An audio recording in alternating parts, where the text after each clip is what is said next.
Hampir setiap teman seumur saya mulai mencari musiknya masing-masing.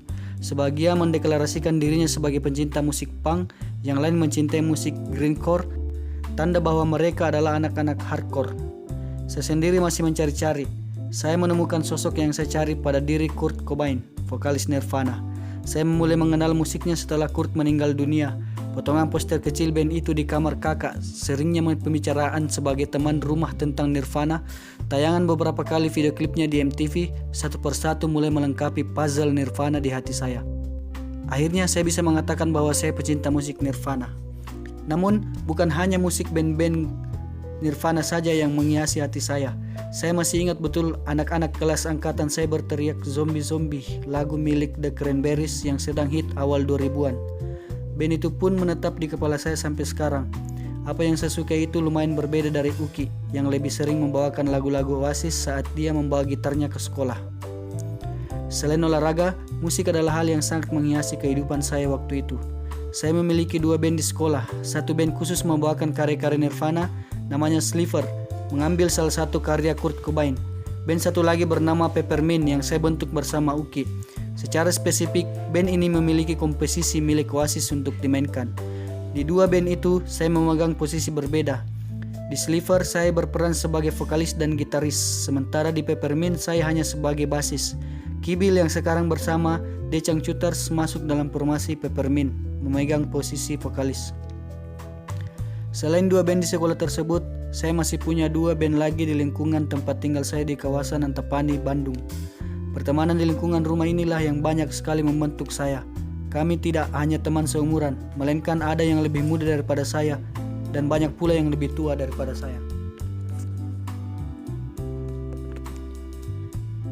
Kebanyakan saya mengenal musik dari mereka yang lebih dewasa. Kami tidak spesifik membawakan karya band tertentu, melainkan cenderung all-around seputar band-band alternatif yang sedang hits waktu itu, seperti Weezer, Radiohead, dan lain-lain. Memasuki dunia baru di SMA 23 Bandung, banyak teman-teman baru yang mencari teman sehobi di bidang musik. Saya pun mendapat tawaran untuk ngeband bareng dari teman-teman baru ini. Namun saya tidak menemukan ada yang sejalur dengan saya. Maka saya memutuskan untuk tetap berada pada satu band saja, Kolesterol, nama baru Peppermint, di mana Uki dan Kibil ada di dalamnya. Kami tidak lagi menuntut ilmu di sekolah yang sama. Seperti yang sering saya lakukan di SMP, saya juga membawa gitar ke sekolah. Di sela-sela istirahat kami berkumpul dan saat bernyanyi sambil bermain gitar. Ada kepuasan tersendiri bagi saya bisa menyanyikan lagu milik orang lain sambil bermain gitar. Tepuk tangan atau pujian dari teman-teman merupakan upah yang memberikan kepuasan tersebut. Gitar yang sering saya bawa ke sekolah tersebut bukan milik saya, melainkan milik kakak atau milik om saya yang tinggal di rumah selama kuliah di salah satu universitas di Bandung. Makin sering saya memainkan gitar dan juga berdiskusi tentang instrumen ini, saya jadi tahu gitar yang enak itu seperti apa. Pada suatu kali, saya seorang diri di warung Pak Lukman.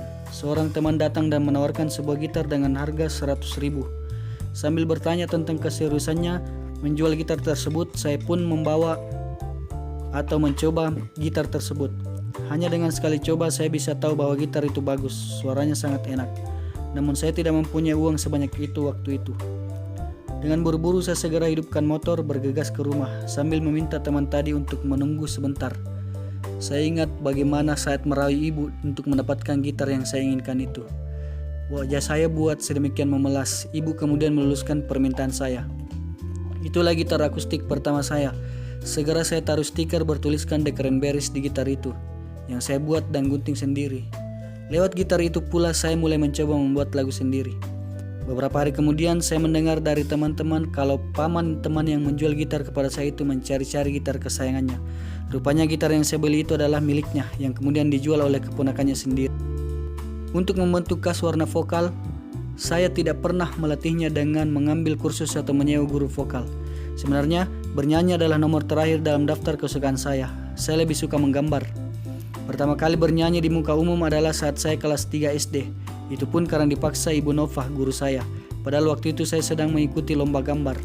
Saya belajar bernyanyi secara mandiri. Video klip band-band kesayangan saya menjadi sarana belajar saya. Saya bisa mempelajari bagaimana mereka mengeluarkan karakter suara dengan gerakan rahangnya dan lain-lain. Musiklah yang membujuk saya untuk belajar bernyanyi. Panggung pertama saya adalah warung Bu Susu di dekat SMA 23. Ketika tiba waktu istirahat atau pulang sekolah, saya biasa mampir ke warung tadi. Disinilah saya membawakan lagu-lagu yang tengah populer saat itu. SMA 23 baru pisah dari sekolah induknya, SMA 2 Bandung, dan belum memiliki pagar. Maka ketika istirahat tiba, kami berhamburan keluar sekolah untuk mencari tempat nongkrong di warung-warung rumah penduduk yang bersebelahan dengan SMA 23. Demikianlah kisah Ariel Noah saat mulai mengenal musik. Semoga ini menjadi sebuah wawasan baru untuk para sahabat Noah di seluruh Indonesia. Sekian, Assalamualaikum warahmatullahi wabarakatuh. Sampai ketemu di video selanjutnya.